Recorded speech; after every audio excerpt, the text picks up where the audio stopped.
menciptakan manusia untuk mengusahakan semua potensi yang ada yang Tuhan berikan, supaya melalui potensi itu semua apa yang kelimpahan yang Tuhan sudah sediakan bisa menjadi milik kita. Saya banyak sekali melihat banyak orang Kristen itu tidak mengerti hal ini. Sehingga walaupun Tuhan sudah menciptakan, Tuhan sudah memberikan banyak talenta kepada mereka, kemampuan-kemampuan yang luar biasa, tapi karena itu tidak pernah dieksplor dan diusahakan dengan maksimal, hidupnya nggak kemana-mana. Bener, hidupnya nggak kemana-mana. Ya, Kejadian 2 ayat 15 yang tadi. Coba tadi Kejadian 2 ayat 15 supaya kita semua tahu bahwa yang saya sampaikan itu ada dasar firman-Nya. Oke. Yahweh Tuhan mengambil manusia itu dan menempatkan di dalam Taman Eden untuk mengusahakan dan memelihara taman itu. Amin. Jadi bahkan sebelum manusia jatuh di dalam dosa, manusia sudah diciptakan Tuhan menjadi makhluk yang bekerja. Karena memang Tuhan juga adalah pribadi yang bekerja, dan manusia perlu bekerja untuk itu. Karena itu saudara, kita mengerti dua prinsip ini untuk kita bisa menjadi hidup dan sukses. Pertama, sukses itu adalah kehendak Tuhan buat manusia, hidup dalam kelimpahan. Kedua, tetapi itu harus diusahakan. Apakah itu sudah cukup? Belum. Karena ada prinsip ketiga yang kita baca. Kita baca lagi Kejadian 1 ayat 28.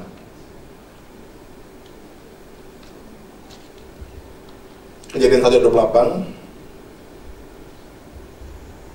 Kejadian 1 ayat 28 dimulai dengan kata-kata Tuhan memberkati mereka. Jadi sebelum Tuhan memberikan kekuasaan supaya manusia berkuasa atas bumi, di sebelumnya dikatakan apa? Tuhan memberkati mereka. Artinya seluruh usaha, ini prinsip kesuksesan yang ketiga, seluruh usaha yang kita lakukan supaya kita bisa hidup di dalam kelimpahan haruslah usaha yang ada di dalam berkat Tuhan. Jadi kita berusaha, ya pasti wajib hukumnya, tetapi di dalam usaha kita itu harus dilingkupi di dalam berkat Tuhan. Kita harus bekerja di dalam konteks berkat Tuhan, karena hanya Tuhanlah yang menjadi sumber berkat untuk kita. Amin. Dan ini kita jelas di dalam Alkitab. Orang-orang yang kaya yang Tuhan berkati di dalam Alkitab adalah orang-orang yang melakukan pekerjaannya, tetapi juga adalah orang-orang yang diberkati. Kita lihat sebagai contoh, Ishak di Kejadian 26 ayat 12. 26 ayat 12.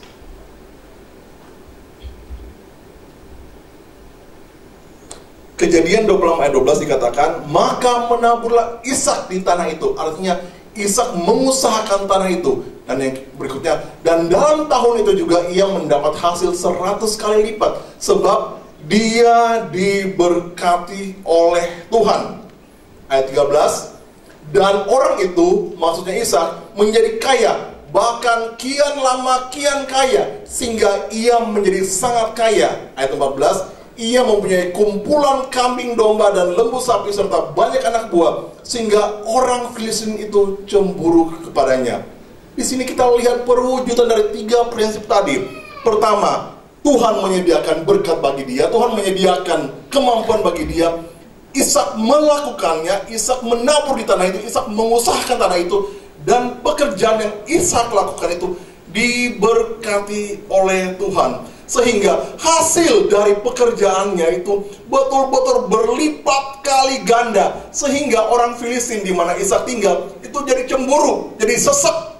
Sampai rajanya bilang di ayat berikutnya, ayat 16, rajanya bilang, Abimelek, raja Filistin bilang kepada Ishak, pergilah dari tengah-tengah kami. Karena apa? Karena engkau sudah terlalu kaya. Dan karena engkau kaya, engkau memiliki banyak kuasa. Dan kalau engkau mempunyai kuasa, aku sebagai raja bisa tersaingi oleh kamu.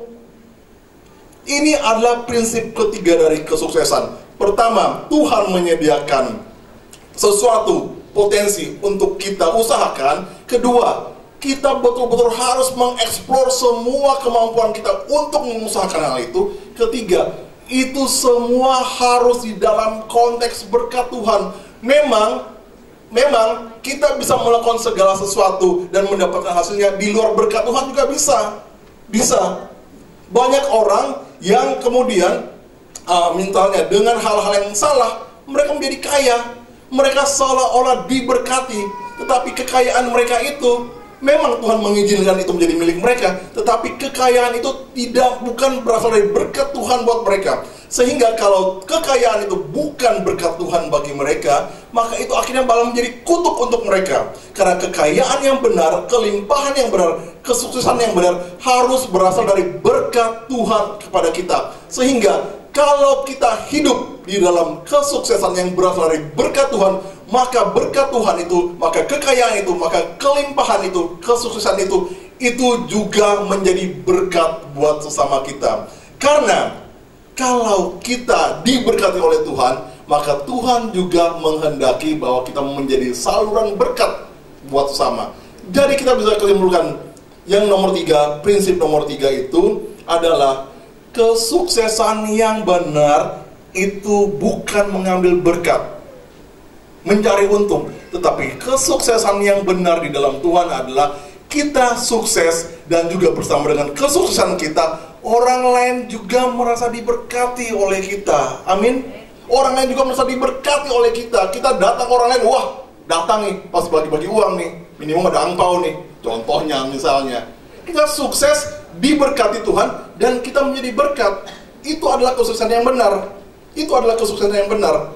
Dan Alkitab mengatakan itu berlimpah-limpah Tuhan akan memberkati kita. Karena orang akan melihat ini orang sukses bukan karena dirinya sendiri, tapi ada berkat Tuhan bagi dia. Ini adalah 3 prinsip kesuksesan yang harus kita mengerti, dan kita harus bisa implementasikan di dalam kehidupan kita. Pertama, saya ulangi, Tuhan ingin supaya kita hidup dalam hidup yang kelimpahan. Tidak ada yang salah dengan kekayaan, karena semua kekayaan berasal dari Tuhan. Amin. Kedua, ini yang lebih penting, hal itu harus diusahakan. Harus diusahakan. Tidak datang dengan sendirinya, karena itu adalah penyediaan Tuhan bagi kita. Ketiga, ketika kita melakukan semua hal itu, yang pertama dan kedua, yakini bahwa kita melakukannya dengan benar. Dan itu artinya kita akan hidup di dalam berkat Tuhan. Jadi kesuksesan kita juga akan menjadi berkat buat orang lain. Amin. Itu baru benar, saudara. Itu baru benar. Dan kalau kita memahami hal itu, itulah sebabnya, saudara, bangsa Yahudi, mereka mengerti hal ini. Kenapa bangsa Yahudi itu menjadi bangsa yang paling kaya di atas muka bumi ini? Saudara, bukan hanya janji Abraham, saudara. Bukan hanya janji Abraham. Janji Abraham memang janji Tuhan buat bangsa Abraham dan keturunannya, itu bangsa Yahudi. Tetapi bangsa Yahudi itu mengusahakan semua potensi yang Tuhan berikan kepada mereka. Mereka dikasih otak yang luar biasa. Mereka mengusahakan hal itu, mengembangkan banyak riset dan segala macam, sehingga mereka menjadi bangsa yang paling kaya di atas muka bumi ini. Karena prinsip Alkitab, mereka mengerti banget. Orang Kristen juga sama seharusnya.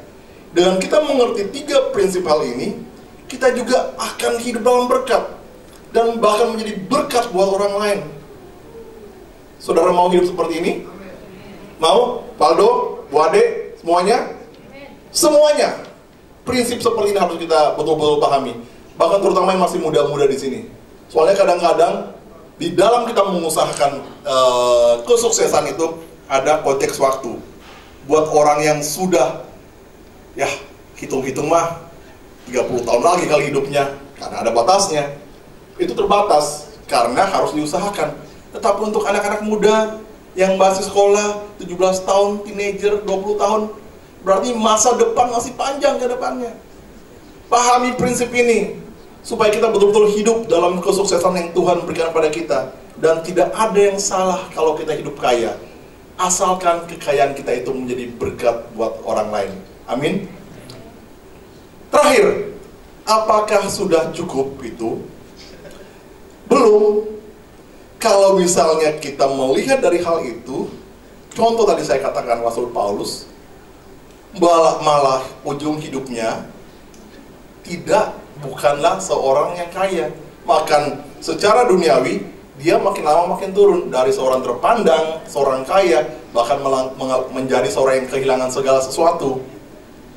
Walaupun dia mengatakan dia hidup di dalam Tuhan.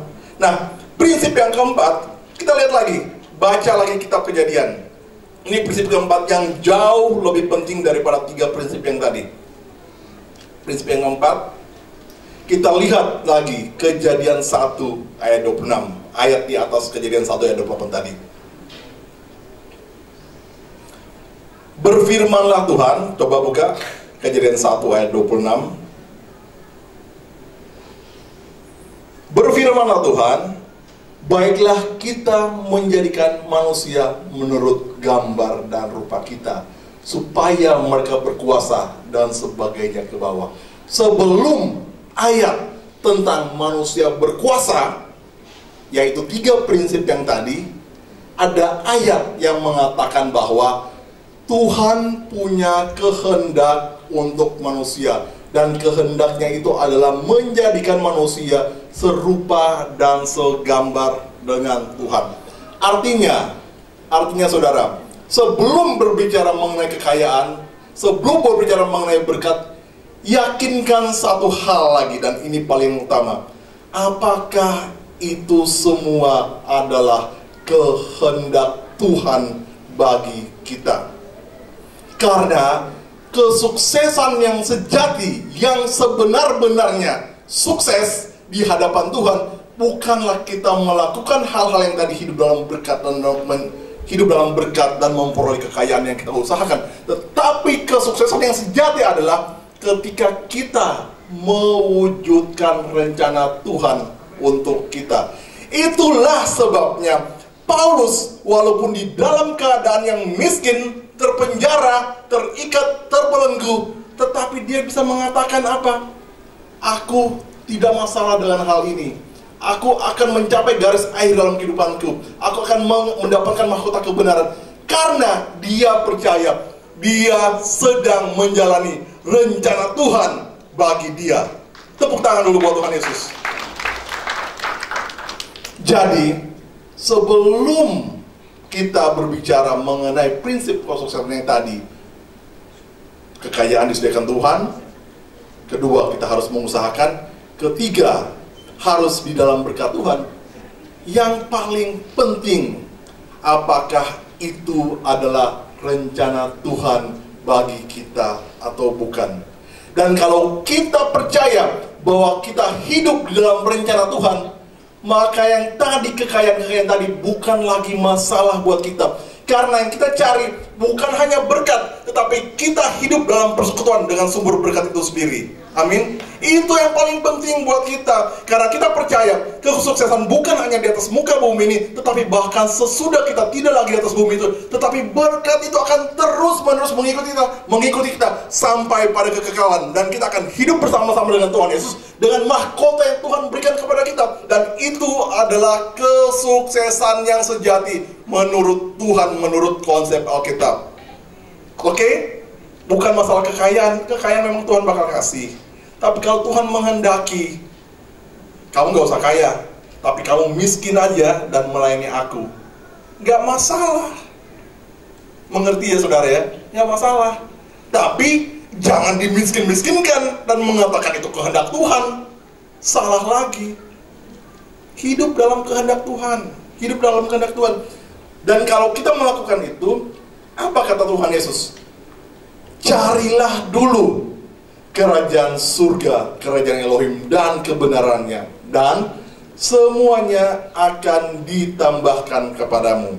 Semuanya akan ditambahkan. Karena apa? Karena kita sudah ada di dalam rencana Tuhan, dan kita hidup dalam persekutuan dengan Tuhan yang adalah sumber berkat itu bagi kita. Amin. Itu yang kita pegang. Dan kalau kita pegang itu, kita percaya kita akan mengalami hidup kesuksesan yang sejati di dalam Tuhan. Nah, sekarang caranya, mari kita lihat. Sebagai contoh kita lihat Rasul Paulus ya, Rasul Paulus. Coba kita buka di Filipi 3, supaya saya sudah hampir selesai, tolong nanti bisa bersiap-siap. Filipi 3 ayat 7 coba. Apa yang Rasul Paulus nyatakan tentang hal ini?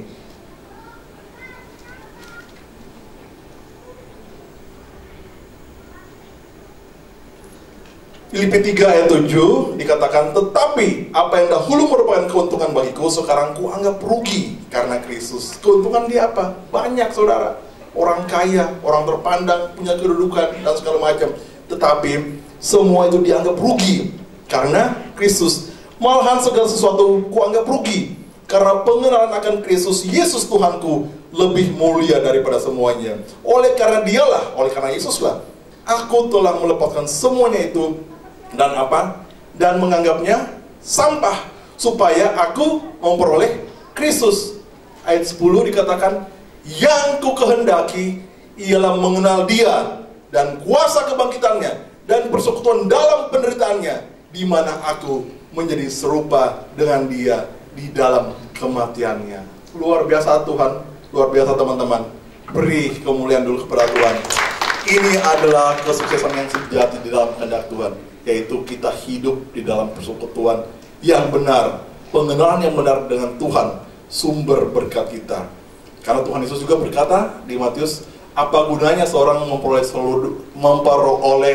seluruh dunia kalau kehilangan nyawanya. Tetapi kalau seseorang mengikut Tuhan Yesus, maka semuanya itu akan ditambahkan kepadanya. Nah sekarang pertanyaan berikutnya, bagaimana caranya kita bisa